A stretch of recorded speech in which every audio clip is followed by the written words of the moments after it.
Welcome back. നമ്മൾ joint വെഞ്ചറിൻ്റെ problem area discuss ചെയ്യാൻ പോവാണ്. സോ നമ്മളിപ്പോൾ ഡിസ്കസ് ചെയ്ത ഒരു ടോപ്പിക് എന്താണെന്ന് വെച്ചാൽ ഒരു separate set of books of accounts നമ്മൾ പ്രിപ്പയർ ചെയ്യുകയാണ്. ഏതിന് വേണ്ടി മാത്രം? ഈ ജോയിൻറ്റ് വെഞ്ചറിന് വേണ്ടി മാത്രം. സോ മൂന്ന് ടൈപ്പ് ഓഫ് അക്കൗണ്ട്സ് ആണ് നമുക്കിവിടെ പറഞ്ഞത്. നമുക്ക് നോക്കാം.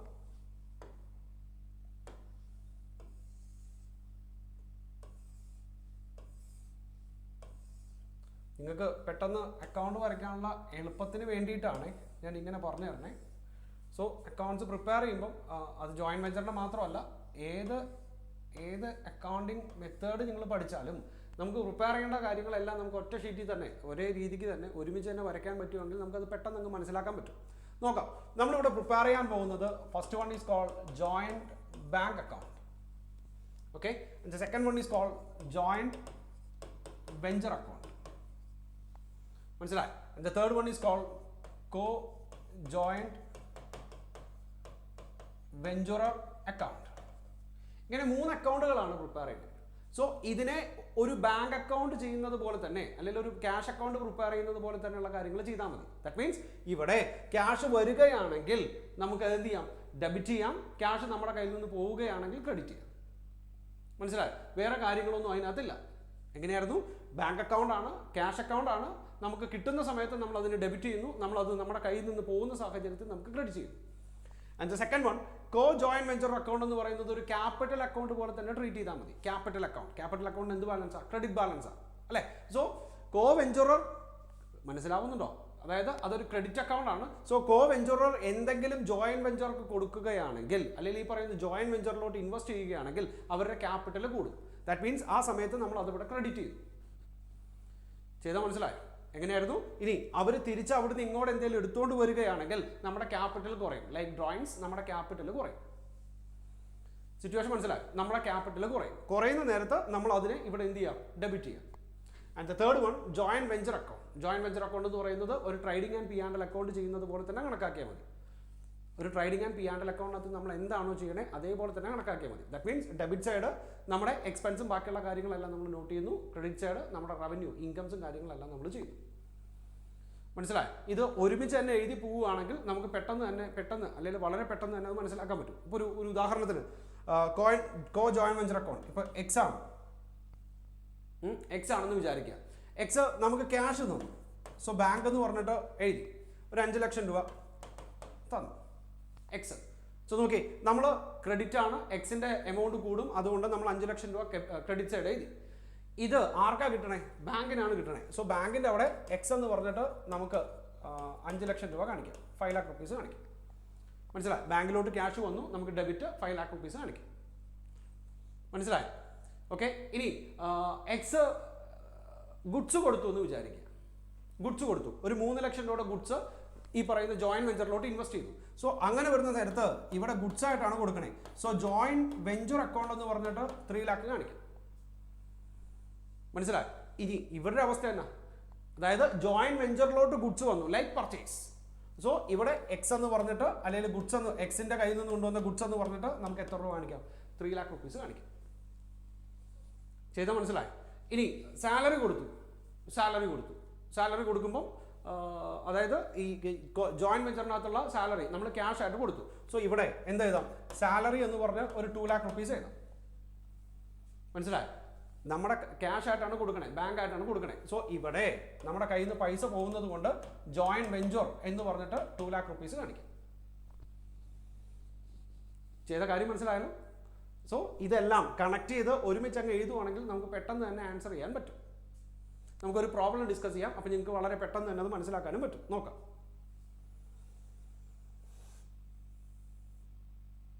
ഓക്കെ, ഇതാണ് പ്രോബ്ലം. നിങ്ങളൊന്ന് എഴുതിയെടുക്കുകയാണെങ്കിൽ നമുക്ക് കൂടെ തന്നെ ചെയ്തു പോവാം.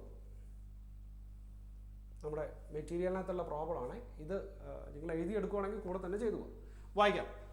Prabir and Mihir doing business separately as building contractor undertake jointly to building. അതായത് അവർ രണ്ടുപേരും കൂടെ ഒരു ജോയിൻറ്റ് വെഞ്ചർ സ്റ്റാർട്ട് ചെയ്യാൻ പോവാണ്. Newly started public limited company for a contract price of 1 crore. 1 കോടി രൂപയാണ് പുതിയ ബിൽഡിങ്ങിന്റെ contract price. Payable as 80,000 in cash and balance by way of fully paid equity shares of the new company. അതായത് 1 കോടി രൂപയുടെ project, ബിൽഡിങ്ങിന്റെ project നമ്മൾ ചെയ്യാൻ വേണ്ടിയിട്ട് ഈ പറയുന്ന മിസ്റ്റർ പിയും മിസ്റ്റർ പിയും മിസ്റ്റർ എമ്മും കൂടെ ഒരു ജോയിന്റ് വെഞ്ചർ സ്റ്റാർട്ട് ചെയ്തു. ആ ജോയിന്റ് വെഞ്ചർ സ്റ്റാർട്ട് ചെയ്യുന്ന എന്തിനാ? ഒരു പുതിയ ബിൽഡിംഗ് കൺസ്ട്രക്ട് ചെയ്യണം. അതിന്റെ എമൗണ്ട് എത്രയാ? 1 കോടി രൂപയുടെ എമൗണ്ട്. അതിനകത്ത് 80 ലക്ഷം രൂപ അവർ ക്യാഷ് ആയിട്ട് നമുക്ക് തരും. 80 ലക്ഷം രൂപ അവർ ക്യാഷ് ആയിട്ട് നമുക്ക് തരും. ജോയിന്റ് വെഞ്ചർ അക്കൗണ്ടിലോട്ട് 80 lakhs rupees തരും. പറഞ്ഞിരിക്കുന്നത് എന്താ? 20 ലക്ഷത്തിന്റെ എന്തും കൂടെ തരും, ഇക്വിറ്റി ഷെയർസും കൂടെ തരും. സോ നോക്കി, അതായത് പിയും എമ്മും കൂടെ എക്സ് ലിമിറ്റഡ് എന്ന് പറയുന്ന ഒരു കമ്പനിക്ക് വേണ്ടിയിട്ട് ഒരു ബിൽഡിംഗ് പണിയാണ്. അതിന് അവർ 80 ലക്ഷം രൂപ ക്യാഷ് ആയിട്ടും 20 ലക്ഷം രൂപ ഇവരുടെ ഷെയർ ആയിട്ടും തരും. പറഞ്ഞിരിക്കുന്നത് എന്താ? A bank account was open for this purpose in which the Praveen paid 25 lakhs and Mihir paid 15 lakhs. അതായത് ഇവരുടെ ക്യാപിറ്റൽ ആയിട്ട് പി 25 ലക്ഷവും എം 15 ലക്ഷം രൂപയും തുടക്കം തന്നെ ഏതിലോട്ട് ഇൻവെസ്റ്റ് ചെയ്തു? ജോയിന്റ് ഈ പറയുന്ന ബാങ്ക് അക്കൗണ്ടിലോട്ട് ഇൻവെസ്റ്റ് ചെയ്തു. സോ നോക്കി, ഈ പിയുടെയും എമ്മിന്റെ അക്കൗണ്ടിൽ ക്രെഡിറ്റ് സൈഡ് 25 ലക്ഷവും 15 ലക്ഷവും ജോയിന്റ് ബാങ്ക് അക്കൗണ്ട് എന്ന് പറഞ്ഞിട്ട് വരും. ജോയിന്റ് ബാങ്ക് അക്കൗണ്ടിന്റെ ഡെബിറ്റ് സൈഡിൽ പ്രബീർ മിഹിർ എന്ന് പറഞ്ഞിട്ട് എത്ര കാണിക്കാം? 25 15 കാണിക്കാം. മനസ്സിലായോ? ഇനി പറഞ്ഞിരിക്കുന്നത് എന്താ? The profit sharing ratio was agreed 2.5:1. That means ഈ കോൺട്രാക്റ്റിൽ നിന്ന് കിട്ടുന്ന പ്രോഫിറ്റ് എന്ന് പറയുമ്പോൾ എന്തായിരിക്കും? ജോയിന്റ് വെഞ്ചർ അക്കൗണ്ടിന്റെ ബാലൻസ് അല്ലെ, അതാണ് പ്രോഫിറ്റ്. ആ പ്രോഫിറ്റ് ഏത് റേഷ്യോയിൽ വീതിക്കണം? 2:1 എന്ന് പറയുന്ന റേഷ്യോയിൽ വീതിക്കാം. ഓക്കെ, ഇനി പറഞ്ഞിരിക്കുന്നത് നോക്കിയോ, advance received from the company 50 ലക്ഷം രൂപ അഡ്വാൻസ് ആയിട്ട് നമ്മൾ റിസീവ് ചെയ്തിട്ടുണ്ട്. സോ അത് ഏത് അക്കൗണ്ടിൽ വരും? നമ്മുടെ ബാങ്ക് അക്കൗണ്ടിൽ വരും. സോ ബാലൻസ് എത്രയും കൂടെ കിട്ടും? 30 ലക്ഷം കൂടെ കിട്ടും. അങ്ങനെ 80 ലക്ഷം രൂപ നമ്മുടെ ബാങ്ക് അക്കൗണ്ടിലോട്ട് വരും. നമ്പർ 1, വേജസ് ടു കോൺട്രാക്ടർ 10 ലക്ഷം രൂപ. കോൺട്രാക്ടർക്ക് വേജസ് കൊടുത്തു. സോ എവിടെയൊക്കെ വരും? ജോയിന്റ് വെഞ്ചർ അക്കൗണ്ടിനകത്ത് വേജസ് കൊടുത്തതായിട്ട് കണക്കാക്കണം. ആ എമൗണ്ട് ജോയിന്റ് ബാങ്ക് അക്കൗണ്ടിൽ നിന്ന് പോയതായിട്ട് കണക്കാക്കണം അല്ലേ. അതായത് ജോയിന്റ് വെഞ്ചർ അക്കൗണ്ടിന്റെ ഡെബിറ്റ് സൈഡ് വേജസ് എന്ന് പറഞ്ഞിട്ട് എഴുതാം. ബാങ്ക് അക്കൗണ്ടിന്റെ ക്രെഡിറ്റ് സൈഡ് പൈസ പോയതുകൊണ്ട് ഈ 10 lakhs പൈസ. ബോട്ട് മെറ്റീരിയൽസ് 60 lakh, 60 ലക്ഷം രൂപയുടെ മെറ്റീരിയൽ വാങ്ങിച്ചു. ഇതേ ട്രീറ്റ്മെന്റ് തന്നെ. മെറ്റീരിയൽ എന്ന് പറഞ്ഞാൽ വെഞ്ചർ അക്കൗണ്ടിന്റെ ഡെബിറ്റ് സൈഡ് വരും. ക്യാഷ് പോയതുകൊണ്ട് ബാങ്ക് അക്കൗണ്ടിൽ എത്ര രൂപ വരാം? 60 ലക്ഷം രൂപ വരും. മനസ്സിലായി? Material supplied by Prabir and material supplied by Mihir. അതായത് അവർ ക്യാഷ് കൊടുക്കുന്നത് കൂടാതെ മെറ്റീരിയലും കൂടെ കൊടുത്തിട്ടുണ്ട്. സോ എങ്ങനെയൊക്കെ വരും? അവരുടെ ക്യാപിറ്റൽ കൂടും. ദാറ്റ് മീൻസ് കോ വെഞ്ചറർ അക്കൗണ്ടിനകത്ത് ക്രെഡിറ്റ് സൈഡ് വരും അല്ലെ. കോ വെഞ്ചറർ അക്കൗണ്ടിന്റെ ക്രെഡിറ്റ് സൈഡ് വരും ഈ പറയുന്ന എമൗണ്ട്. ഇനി ജോയിന്റ് വെഞ്ചർ അക്കൗണ്ടിന്റെ ഡെബിറ്റ് സൈഡ് വരും, ലൈക്ക് പർച്ചേസ്. അടുത്തത്, architect fees paid from joint bank account 21 lakhs. So ഇതേപോലെ തന്നെ ബാങ്ക് അക്കൗണ്ടിന്റെ ക്രെഡിറ്റ് സൈഡ് വരും, പൈസ പോയതുകൊണ്ട് വെഞ്ചർ ക്യാപിറ്റലിനെ അല്ലെങ്കിൽ വെഞ്ചർ അക്കൗണ്ടിന്റെ എന്ത് വരും? ജോയിന്റ് വെഞ്ചർ അക്കൗണ്ടിന്റെ ഏത് സൈഡും വരും? ഡെബിറ്റ് സൈഡും വരും, എക്സ്പെൻസ് ആയതുകൊണ്ട്. ഇനി പറഞ്ഞു നോക്കൂ, the contract was completed and the price was duly paid. So ബാക്കി 50 ലക്ഷത്തിന്റെ കൂടെ 30 ലക്ഷം കൂടെ കിട്ടി. ഇനി the joint venture was duly closed by Prabir and take the shares at 18 lakhs and Mihir taking over the balance material 3 lakh. So നോക്കി, ഇവരെന്തൊക്കെയാണ് തിരിച്ചെടുത്തോണ്ട് പറഞ്ഞേ? ഒരാൾ 3 ലക്ഷം രൂപയുടെ മെറ്റീരിയൽ ജോയിന്റ് വെഞ്ചർ അക്കൗണ്ടിനകത്ത് കിടന്ന 3 ലക്ഷം രൂപയുടെ മെറ്റീരിയൽ തിരിച്ചെടുത്തോണ്ട് പോയി. കമ്പനി എക്സ് ലിമിറ്റഡ് നമുക്കൊരു 20 ലക്ഷം രൂപയുടെ ഷെയർ തരാമെന്ന് പറഞ്ഞായിരുന്നു. ആ 20 ലക്ഷം രൂപയുടെ ഷെയർ ഈ പറയുന്ന ആരാ? പ്രബീർ 18 ലക്ഷം രൂപയ്ക്ക് എടുത്തു. ദാറ്റ് മീൻസ് എക്സ് ലിമിറ്റഡ് 1 കോടി രൂപയാണ് തരാമെന്ന് പറഞ്ഞേ. 80 ലക്ഷം രൂപ ക്യാഷ് ആയിട്ടും 20 ലക്ഷം രൂപ ഷെയർ ആയിട്ടും. ആ കിട്ടുന്ന 20 ലക്ഷം രൂപയുടെ ഷെയർ 18 ലക്ഷം രൂപയ്ക്ക് ആരെടുത്തോണ്ട് പോയി? ഈ പറയുന്ന പ്രബീർ എടുത്തോണ്ട് പോയി. സോ അവിടെ 2 ലക്ഷം രൂപയുടെ ലോസ് നമുക്ക് വരും. ഈ പറഞ്ഞിരിക്കുന്നത് എന്തോ? Prepare joint venture account, joint bank account, co venture account and shares account. 4 അക്കൗണ്ടുകൾ പ്രിപ്പയർ ചെയ്യാൻ പറഞ്ഞിട്ടുണ്ട്. നമുക്ക് നോക്കാം ഓരോന്നും എങ്ങനെയാണെന്ന് നോക്കാം. നോക്കി, ആ എമൗണ്ടുകളൊക്കെ ഒന്ന് ഓർത്ത് വെക്കണേ. ആദ്യമേ ജോയിന്റ് വെഞ്ചർ അക്കൗണ്ട് ആണ് നമ്മൾ പ്രിപ്പയർ ചെയ്യുന്നത്. ജോയിന്റ് വെഞ്ചർ അക്കൗണ്ടിനകത്ത് എന്തൊക്കെയായിരുന്നു നമ്മൾ പറഞ്ഞത്? 2 പേര് എന്ത് ചെയ്തിട്ടുണ്ട്? ഗുഡ്സ് കൊണ്ടുവന്നിട്ടുണ്ട് അല്ലെ. ആരൊക്കെയായിരുന്നു? പ്രബീറും മിഹിറും 10 ലക്ഷത്തിന്റെയും 15 ലക്ഷത്തിന്റെയും ഗുഡ്സ് നമുക്ക് ഇങ്ങോട്ട് കൊണ്ടുവന്നിട്ടുണ്ട്. സോ അതിനെ ഡെബിറ്റ് ചെയ്തു. കൂടാതെ വേജസ്, മെറ്റീരിയൽ, ആർക്കിടെക്റ്റിന്റെ ഫീസ്, ഇത്രയും രൂപ നമ്മൾ കൊടുത്തിട്ടുണ്ട്. മനസ്സിലായി? സോ അതെല്ലാം നമുക്ക് ഡെബിറ്റ് ചെയ്യാം. ഇനി ക്രെഡിറ്റ് സൈഡ് എന്തൊക്കെ വരും? നമുക്കൊരു 80 lakhs rupees കിട്ടിയിട്ടുണ്ട്, ലൈക്ക് സെയിൽസ്. നമ്മുടെ കോൺട്രാക്ടർ നമുക്ക് പൈസ തരിക എന്ന് പറയുന്നത് നമ്മുടെ സെയിൽസ് പോലെയാണ് അല്ലെ. സോ 80 ലക്ഷം രൂപ നമുക്ക് കിട്ടിയിട്ടുണ്ട്. ഇനി ആരൊക്കെ അവിടെ നിന്ന് എടുത്തോണ്ട് പോയിരിക്കണേ? ഇതൊക്കെ 20 ലക്ഷം രൂപയുടെ ഷെയർസും കിട്ടിയിട്ടുണ്ട്. ഞാൻ പറയുന്നത് മനസ്സിലാവണ്ടോ? 20 ലക്ഷം രൂപയുടെ ഷെയർസും കിട്ടിയിട്ടുണ്ട്. ഇനി നമുക്ക് എന്ത് ചെയ്യാം? മിഹിർ ബാലൻസ് കടന്ന 3 ലക്ഷം രൂപയുടെ സ്റ്റോക്ക് എടുത്തുകൊണ്ട് പോയി. അതായത് ജോയിന്റ് വെഞ്ചർ അക്കൗണ്ട് എന്ന് പറയുന്നത് ഏതുപോലെ തന്നെയാണ്, ഒരു ട്രേഡിംഗ് ആൻഡ് P&L അക്കൗണ്ട് പോലെ തന്നെ കണക്കാക്കിയാൽ മതി, നോ ഇഷ്യൂസ്. സോ ഉണ്ടായിരിക്കുന്ന എക്സ്പെൻസുകൾ മൊത്തം നമ്മൾ ഡെബിറ്റ് ചെയ്തു. ഇവർ 2 പേര് കൊണ്ടുവന്ന പർച്ചേസ്ഡ് ഗുഡ്സിനെ അല്ലെങ്കിൽ പർച്ചേസ് ട്രീറ്റ് ചെയ്യുന്നത് പോലെ അവർ രണ്ടുപേരെയും ഡെബിറ്റ് ചെയ്തു. എന്തൊക്കെയാണ് നമ്മൾ ക്രെഡിറ്റ് ചെയ്തത്? സെയിൽസിനെ ക്രെഡിറ്റ് ചെയ്തു, കൂടാതെ ഏതാ മിഹിർ എടുത്തുകൊണ്ട് പോയ സ്റ്റോക്സ് 3 ലക്ഷം രൂപയുടെ സ്റ്റോക്സ് അതും ക്രെഡിറ്റ് ചെയ്തു. ഒരു കാര്യം കൂടെ നമുക്ക് ഡെബിറ്റ് ചെയ്യാനുണ്ട്, ഷെയർസിൻ്റെ ലോസ്. ഷെയർസിൻ്റെ ലോസ് ഉണ്ടായാൽ അതും ഏത് അക്കൗണ്ടിൽ തന്നെ കാണിക്കണം? ജോയിന്റ് വെഞ്ചർ അക്കൗണ്ടിൽ തന്നെ കാണിക്കണം. ഷെയർസിന് 2 ലക്ഷം രൂപ ലോസാണ്. എങ്ങനെയാണ്?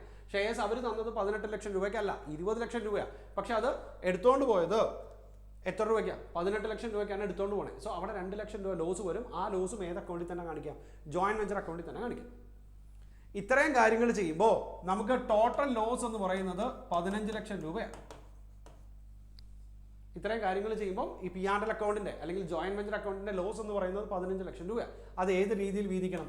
2:1 എന്നുള്ള റേഷ്യോയിൽ വീതിക്കണം അല്ലേ? സോ ഇവിടെ പ്രബീറിന് 10 ലക്ഷം രൂപയുടെ ലോസും വരും, മിഹിറിന് 5 ലക്ഷം രൂപയുടെ ലോസും വരും. ചെയ്താൽ മനസ്സിലായി? ഇങ്ങനെ ഒരു പ്ലാറ്റ്ഫോം ആയതുകൊണ്ടാണ്. അല്ലെങ്കിൽ ഞാൻ 3 അക്കൗണ്ട് ഒരുമിച്ച് തന്നെ വരച്ച് കാണിച്ചു തന്നേനെ. നിങ്ങളത് 3ഉം ഒരുമിച്ച് തന്നെ എഴുതുവാണെങ്കിൽ നിങ്ങൾക്ക് പെട്ടെന്ന് തന്നെ മനസ്സിലാവും. Okay, and the next one, joint bank account. നമ്മൾ ട്രാൻസാക്ഷൻസ് ഒന്ന് ആലോചിച്ച് നോക്കി. പ്രബീറും മിഹിറും നമുക്ക് എത്ര രൂപ തന്നു? 25 ലക്ഷവും 15 ലക്ഷം രൂപയും തുടക്കം തന്നെ ഡെപ്പോസിറ്റ് ചെയ്തു അല്ലേ? എക്സ് ലിമിറ്റഡ് എന്ന് പറയുന്ന കമ്പനി നമുക്കൊരു 80 ലക്ഷം രൂപ തന്നു. അങ്ങനെ 1,20 ലക്ഷം രൂപയാണ് ടോട്ടലായിട്ട് നമുക്ക് കിട്ടിയിരിക്കണേ. നമ്മൾ ഇതിനകത്ത് നിന്ന് എന്തൊക്കെയാണ് കൊടുത്തേ? വേജസ് ആയിട്ട് 10 ലക്ഷം കൊടുത്തു, മെറ്റീരിയൽ 60 ലക്ഷത്തിന് വാങ്ങിച്ചു, ആർക്കിടെക്റ്റിന് 21 ലക്ഷം കൊടുത്തു. ചെയ്താൽ മനസ്സിലായി? ആർക്കിടെക്റ്റിന് 21 ലക്ഷം രൂപ കൊടുത്തു. ഇത്രയുമാണ് നമുക്ക് നോർമലി എഴുതാൻ പറ്റുന്ന എക്സ്പെൻഡിച്ചേഴ്സ്. ബാക്കി ഈ പറയുന്ന 2 സാധനങ്ങൾ ആരുടെയും കൂടെ ഈ വെഞ്ചറുടെയും കൂടെ അക്കൗണ്ട് വരച്ചാലേ നമുക്ക് ചെയ്യാൻ പറ്റും. അതായത് ഇനി ഇവര് ഇതിലോട്ട് പൈസ ഇറക്കണോ അല്ലെങ്കിൽ ബാലൻസ് അവർക്ക് എടുത്തുകൊണ്ട് പോകണോ? ബാങ്ക് അക്കൗണ്ട് ക്ലോസ് ചെയ്തു. ജോയിന്റ് വെഞ്ചർ എന്ന് പറയുന്ന സാധനം തീരുന്ന സമയത്ത് ബാങ്ക് അക്കൗണ്ട് ക്ലോസ് ചെയ്തു. സോ ചില സാഹചര്യങ്ങളിൽ അഡീഷണൽ പൈസ ആര് ഇൻവെസ്റ്റ് ചെയ്യേണ്ടി വരും? ഈ ജോയിന്റ് വെഞ്ചറർ ഇൻവെസ്റ്റ് ചെയ്യേണ്ടി വരും. അല്ലെങ്കിൽ ബാലൻസ് ബാങ്കിൽ കിടക്കുന്ന ബാലൻസ് പൈസ അവർക്ക് വീതിച്ചെടുത്തുകൊണ്ടും പോകും. ഇവിടെ നോക്കി, ടോട്ടൽ ഇത്രയും രൂപ മാത്രമാണ് നമുക്ക് ചെലവ് വന്നിരിക്കുന്നത്. ആണോ? ഇത്രയും രൂപയാണ് നമുക്ക് ചെലവ് വന്നിരിക്കുന്നത്. നമുക്ക് ഇങ്ങോട്ട് എത്ര രൂപയാണ് വന്നിരിക്കുന്നത്? 1,20 ലക്ഷം രൂപ ഇങ്ങോട്ട് വന്നിട്ടുണ്ട്. സോ ഓരോരുത്തർക്കും എത്ര ബാലൻസ് കൊടുക്കണം? ബാലൻസ് ഈ പറയുന്ന പോലെ ആർക്കൊക്കെ, പ്രബീറിനും മിഹിറിനും എത്രയൊക്കെ കൊടുക്കണം എന്നറിയാൻ അവരുടെ അക്കൗണ്ടും കൂടെ പ്രിപ്പയർ ചെയ്യണം. അത് നോക്കിയോ. ആദ്യം പ്രബീറിൻ്റെ അക്കൗണ്ട് വരയ്ക്കുന്ന നേരത്ത് ക്യാപിറ്റൽ അക്കൗണ്ട് പോലെയാണ് ഞാൻ പറഞ്ഞു. സോ ആദ്യം 25 ലക്ഷം രൂപ കൊടുത്തു, അത് ക്രെഡിറ്റ് ചെയ്തു. അത് കഴിഞ്ഞിട്ട് ഒരു 10 ലക്ഷം രൂപയുടെ മെറ്റീരിയൽ കൊടുത്തു, അതും ക്രെഡിറ്റ് ചെയ്തു. സോ ടോട്ടൽ 35 ലക്ഷം രൂപയാണ് അവർക്ക് കിട്ടിയിരിക്കുന്നത്, അല്ലെങ്കിൽ അവരുടെ കയ്യിൽ നിന്ന് ജോയിന്റ് വെഞ്ചർക്ക് കിട്ടിയിരിക്കുന്നത്. ജോയിന്റ് വെഞ്ചർ എന്ന് പറയുന്ന അക്കൗണ്ടിലോട്ട് വന്നിരിക്കുന്നത്. ഇനി എന്തൊക്കെ തിരിച്ചെടുത്തോണ്ട് വന്നു നോക്കി. 18 ലക്ഷം രൂപയുടെ ഷെയർ എടുത്തുകൊണ്ട് വന്നു ആണോ? കൂടാതെ ജോയിന്റ് വെഞ്ചറിൽ നിന്ന് ലോസ് ഉണ്ടായി 10 ലക്ഷം രൂപ. സിറ്റുവേഷൻ മനസ്സിലായി? 10 ലക്ഷം രൂപ ജോയിന്റ് വെഞ്ചറിൽ നിന്ന് ലോസ് ഉണ്ടായി. സോ ബാലൻസ് എമൗണ്ട് എത്ര വരും? ബാലൻസ് എമൗണ്ട് 7 lakh rupees വരും. അതേപോലെ തന്നെ ആർക്കും മിഹിറിന്റെ അക്കൗണ്ട് നോക്കി. മിഹിറിന്റെ അക്കൗണ്ടിനകത്തും ഇതേപോലെ തന്നെയാണ്. 15 ലക്ഷവും അങ്ങനെ 30 ലക്ഷം രൂപ മിഹിർ ഇതിലോട്ട് ഇൻവെസ്റ്റ് ചെയ്തു ക്യാപിറ്റലായിട്ട്. And the next one, joint stock 3 ലക്ഷത്തിന്റെ സ്റ്റോക്ക് എടുത്തു, 5 ലക്ഷം രൂപയുടെ ലോസ് ഉണ്ടായിരുന്നു. സിറ്റുവേഷൻ മനസ്സിലായി? 3 ലക്ഷത്തിന്റെ സ്റ്റോക്ക് എടുത്തുകൊണ്ട് വന്നു, 5 ലക്ഷം രൂപയുടെ സ്റ്റോക്കും. സോ 30ൽ നിന്ന് എത്ര പോയാൽ 8 പോയാൽ ബാലൻസ് എത്ര വരും? 22 രൂപ വരും. 22 ലക്ഷം രൂപ വരും. സിറ്റുവേഷൻ മനസ്സിലായി? സോ നോക്കിയേ, 22ഉം 7ഉം 29. ബാങ്ക് അക്കൗണ്ടിന്റെ ബാലൻസ് എത്രയാ? ചെയ്ത് മനസ്സിലായി കാണുമെന്ന് വിചാരിക്കുന്നു. സോ 2 അക്കൗണ്ടും കൂടെ നമുക്ക് അങ്ങ് ഒരുമിച്ച് അങ്ങ് ക്ലോസ് ചെയ്യാം. ഓക്കെ, അതായത് ഇത് നോക്കി, പ്രബീറിന്റെ മാത്രം നോക്കി. പ്രബീർ നിങ്ങളാണെന്ന് വിചാരിക്കുക. ഓക്കെ, നിങ്ങൾ 25 ലക്ഷം രൂപ ജോയിന്റ് അക്കൗണ്ടിലോട്ട് കൊണ്ടുവന്നു, 10 ലക്ഷം രൂപയുടെ മെറ്റീരിയലും കൊണ്ടുവന്നു. ദാറ്റ് മീൻസ് ഇപ്പൊ നിങ്ങളുടെ ക്യാപിറ്റൽ എത്രയാ? 35 ലക്ഷം രൂപയാണ് ആണോ? അതിനകത്ത് 18 ലക്ഷം രൂപ നിങ്ങൾക്ക് തിരിച്ചു കിട്ടി. എങ്ങനെയായിട്ട്? എക്സ് ലിമിറ്റഡിന്റെ സ്റ്റോക്ക് ആയിട്ട് 15 ലക്ഷം രൂപ തിരിച്ചു കിട്ടി. 10 ലക്ഷം രൂപ നിങ്ങളുടെ ലോസ് ആണെന്ന് നിങ്ങൾ എഗ്രി ചെയ്തു. കാരണം ജോയിന്റ് വെഞ്ചറിനകത്ത് ലോസ് ഉണ്ടായാൽ 2:1 എടുക്കാമെന്നാണ് പറഞ്ഞത്, പ്രോഫിറ്റ് ആണെങ്കിലും ലോസ് ആണെങ്കിലും. സോ 35 ലക്ഷം രൂപ നിങ്ങൾ ഇൻവെസ്റ്റ് ചെയ്തതിനകത്ത് 18 ലക്ഷം രൂപയുടെ സ്റ്റോക്കും കിട്ടി, 10 ലക്ഷം രൂപ നിങ്ങളുടെ ലോസ് ആണെന്ന് പറഞ്ഞ് നിങ്ങൾ സമ്മതിക്കുകയും ചെയ്തു അല്ലേ? സോ 28 ലക്ഷം രൂപയായി. ബാലൻസ് എത്ര രൂപ വരും? ബാലൻസ് നിങ്ങൾ ബാങ്ക് എത്ര രൂപ നിങ്ങൾക്ക് തരണം? 7 ലക്ഷം രൂപ നിങ്ങൾക്ക് തരണം. ഓട്ടോമാറ്റിക്കലി ആ ഫിഗർ കറക്റ്റ് ആവും. സോ നോക്കിയേ, ഇവിടെ 7. ഇതേപോലെ തന്നെ ആരുടെയും വരും, മിഹിറിൻ്റെയും വരും. 30 ലക്ഷം രൂപയാണ് ഇൻവെസ്റ്റ് ചെയ്തത്. അതിനകത്തുനിന്ന് ഇത്രയും ചെയ്താൽ ബാലൻസ് എന്തായിട്ട് വരും? അങ്ങേർക്ക് കൊടുക്കാനുള്ള എമൗണ്ട് ആയിട്ടും വരും. നിങ്ങളൊന്ന് ചെയ്ത് നോക്കിയാൽ മതി. ഇനി വരയ്ക്കാനുള്ളത് നമ്മുടെ ഷെയർസിൻ്റെ അക്കൗണ്ടാണ്. നോക്കി, ഷെയർസിൻ്റെ അക്കൗണ്ടിനകത്ത് പ്രത്യേകിച്ചൊന്നുമില്ല. ജോയിൻറ്റ് വെഞ്ചർ അക്കൗണ്ടിനകത്ത് കാണിച്ച് 20 ലക്ഷം രൂപ ഷെയർസിൻ്റെ അക്കൗണ്ടിൽ കാണിക്കാം. ഇവിടെ പ്രബീറിന് 18 ലക്ഷം രൂപയ്ക്കാണ് അത് എടുത്തുകൊണ്ട് പോകണേ. സോ പ്രബീറിൻ്റെ 18 ലക്ഷം രൂപ എന്ന് കാണിക്കാം. ലോസ് എവിടെ തന്നെ കാണിക്കാം? ജോയിൻറ്റ് വെഞ്ചറിൽ തന്നെ കാണിക്കാം. ദാറ്റ് മീൻസ് ഈ രണ്ട് സാധനവും നമ്മൾ ഏതിനകത്ത് കാണിച്ചതാ? ജോയിൻറ്റ് വെഞ്ചറിനകത്ത് കാണിച്ചതാ.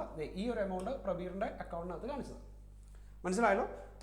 ഞാനിപ്പോഴും പറയുന്നു, നിങ്ങൾ ആ 3 അക്കൗണ്ടുകളും കൂടെ ഒരുമിച്ച് വരച്ച് ആൻസർ ചെയ്യുവാണെങ്കിൽ പെട്ടെന്ന് കാര്യങ്ങൾ മനസ്സിലാവും. വൺസ് അഗൈൻ ഒന്നും കൂടെ ഞാൻ പറയാം. ബാങ്കിനകത്തോട്ട് ക്യാഷ് വരുവാണെങ്കിൽ ഡെബിറ്റ് ചെയ്യുന്നു, ബാങ്കിൽ നിന്ന് ക്യാഷ് പോയാൽ ക്രെഡിറ്റ് ചെയ്യുന്നു. ജോയിൻറ്റ് വെഞ്ചർ എന്ന് പറയുന്നത് ട്രേഡിംഗ് ആൻഡ് P&L പോലെ തന്നെ കണക്കാക്കിയാൽ മതി. എക്സ്പെൻസോ ലോസോ വരുവാണെങ്കിൽ ഡെബിറ്റ് ചെയ്യും, ഇൻകമോ റവന്യൂ വരുവാണെങ്കിൽ പ്രോഫിറ്റോ വരുവാണെങ്കിൽ ക്രെഡിറ്റ് ചെയ്യും. അതിൻ്റെ ബാലൻസ് രണ്ടുപേർക്കും കൂടെ അങ്ങ് വീതിക്കും. ക്യാപിറ്റൽ അക്കൗണ്ട് വരയ്ക്കുന്നത് പോലെ തന്നെ കോ വെഞ്ചർ അക്കൗണ്ട് വരയ്ക്കാം. ദാറ്റ് മീൻസ് അവർ ഇൻവെസ്റ്റ് ചെയ്യുകയാണെങ്കിൽ ക്രെഡിറ്റ് ചെയ്യണം, അവർ തിരിച്ച് അവിടെ നിന്ന് ഇങ്ങോട്ട് എടുത്തുകൊണ്ട് വരികയാണെങ്കിൽ നമ്മൾ ഡെബിറ്റ് ചെയ്യണം. മനസ്സിലായോ?